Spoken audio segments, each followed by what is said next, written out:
Oi! Sesame Street heads to HBO! Oh my god, it's the same channel of Game of Thrones. Somebody tell Elmo he's gonna die! Sofia Vergara is appearing on The Simpsons. In related news, Ned Flanders finds out for the first time he's a filthy sinner. A recent article says, can the mayor of New Orleans end gun violence? The answer is, well, if you can get rid of the white policeman, you might have a shot. Get it? Shot? No? Sorry.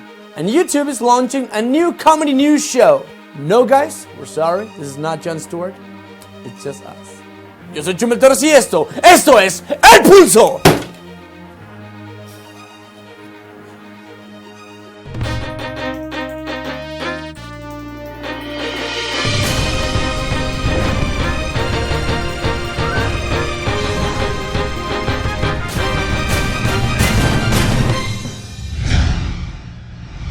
Amigos, the GOP. The evil twin with big money, big oil fields, and big disgust about RuPaul Drag Race show. Last week it was in the center of controversy. Yep, the debate season has arrived and everybody that is over 50 is so excited. The reason?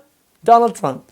The apprentice master, the guy with the living wig, the anti-Mexican bitch, that guy, who first started as a joke, turned it to be a really bitter one, and now he's leading the polls in the GOP candidate race. How the fuck does he do it? Well, here's the theory. Donald Trump is the free mind, the subconscious of the Republican Party. He tells, as dumb as it sounds, the upfront truth that every Republican thinks for real but can't say in public.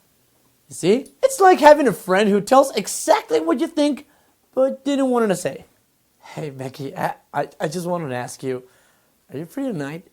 Oh, he wants to fuck you. Shut up, Trump! No. I just really wanted to invite you to my place and to watch a movie, you know? Oh, well, now he really wants to fuck you.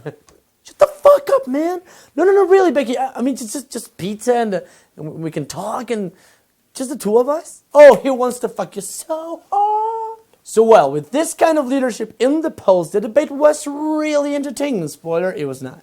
We expected to listen words like rapists, aliens, Mexicans, and others who alienate minority groups. And the debate was not disappointing. Fox only called 10 candidates, and they touched certain topics of interest, but the highlights were for Donald again. This was because none of the GOP candidates got the spotlight if they wasn't talking about him. Well, Donnie here refused to give his support to anyone in case he didn't get the nomination. Rand Paul jumped into the ring and said that was normal because Trump is known for buying politicians and cover their bets. Woo! Trump also did not regret his statements about the Mexicans, saying that the Mexican government was sending criminals to the US border because they know that the US counterpart is stupid. And maybe that's kind of true.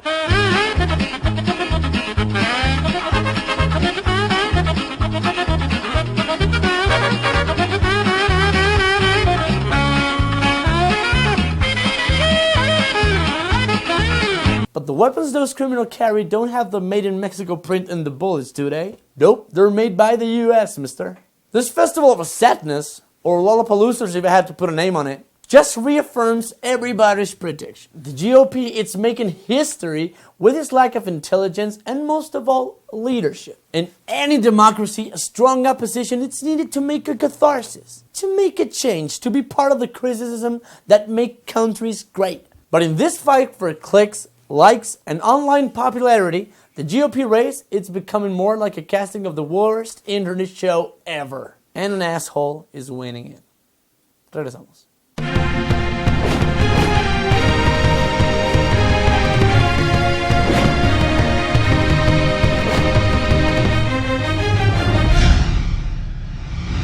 Esto es el Flash!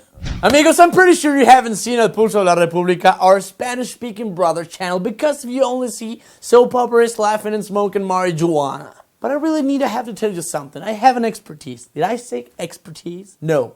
My passion for sports. Yes, indeed, sir. You can ask me anything about a sport, and I can talk endless hours about stats, balls, players, whistle, grass, goals, score, cheerleaders, you name it. And because of this passion, today I'm going to talk about the Defender Gate. What? Oh, it's Deflate Gate? I'm sorry. What the fuck is a Deflate Gate? Tom Brady? Who the fuck is Tom? Oh, Tom Brady, okay. Yeah, this guy. Are you telling me that there's a quarterback that went to trial because he deflated some balls in an AFC Championships game? What the math? Is this relevant to anyone? At least in Mexico, our national soccer team coach punches journalists in the face. But deflated the ball? No mames. And what happened to this guy? What? 4 games with no payments? Is it madness, man? This man has to maintain his wife, for fuck's sake. I would sell my cameraman just to use the bottle of water that Giselle just threw in the trash. Hey, wait. No. Your job is secure, Victor. Don't worry about it, man. Oh, Giselle. You and me. In my bed. Eating enchiladas. Just think about it, baby. No. What? I'm sorry. Yeah. I have to go, baby. In the end, Mr. Brady was declared not guilty because there was no evidence that showed that he knew about the deflated balls in one of the stupidest trials I've ever heard of. From the cameras of El Pulso, we wish that Mr. Brady can be reinstalled as soon as possible in his team so he can keep hitting hard on that bat, making a lot of hole-in-ones in those baskets or whatever he does. Good luck, man. Amigos, winning a prize. There's nothing more satisfying than be recognized by others, especially when you're walking in front of all your enemies and see Leonardo DiCaprio sitting there for the 7th time. Sit back, bitch! Well, this time the controversy was such a prize. All this because the supreme leader of North Korea and Pixar superstar Kim Jong-un received a statesmanship award from an Indonesian-based organization called Sukarno Education Foundation. This award, that is the equivalent of winning a Lo Nuestro award or putting a little star in Hugo Chavez's forehead, has angered many people because Mr. Jong-un is known for being a sister of charity. Actually, Kim Jong-un is the equivalent of Jeffrey Lannister trapped inside the body of an Asian lesbian anime. Just a few examples. First, his vice minister was executed because he disagreed in something like his haircut or something like that. Second, when somebody was shot in the head because he fell asleep on Kimmy's birthday party. And third, the accusations of having 20,000 people kidnapped. Supreme Leader, I have a question, sir. Yes, go ahead. Why are those 20,000 people in the dungeon under your house? Any other questions? Nope, not at all. Kim Jong even claims that he has discovered a unicorn lair under a temple. I'm not making this up. You see how sometimes he can be so adorable? Despite the fact that he has been accused of invading private homes to confiscate foreign music in order to become his own Spotify. The Sukarno Foundation claims that these allegations about human rights abuses of Mr. Jong-un are untrue. Yep, based on nothing at all. Well, now be surprised when Sukarno Foundation starts saying that Donald Trump loves Mexican. Amigos, Cuba. That Caribbean paradise full of, free of the United States, last week rolled the cigar of freedom and lit it with the fire of democracy. After more than half a century with no relations between Cuba and the United States, the Secretary of State John Kerry formally reopened the U.S. Embassy in Cuba with a flag-raising ceremony on Friday, issuing a call for genuine democracy in the country. For more than half a century, U.S.-Cuba relations have been suspended in the amber of Cold War politics. It's time to unfurl our flags and let the world know we wish each other well. Because in the past you've sent us Gloria Stefan, and well, now we're willing to forgive that. We're certain that the time is now to reach out to one another as two people who are no longer enemies or rivals, but neighbors. And that's really the ultimate goal, ending the embargo. Later in the ceremony, attending Obama's order to be more joyful, he added, "They call me Cuban Pete. I am the king of the rumba beat. When I play the maracas, I go. I certainly go.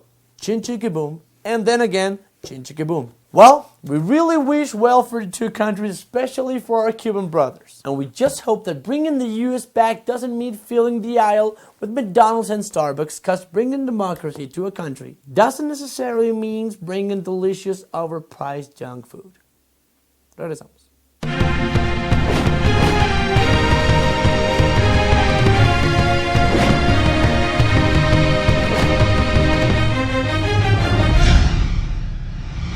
Amigos, Ferguson. Sometimes bad news take a horrible turn.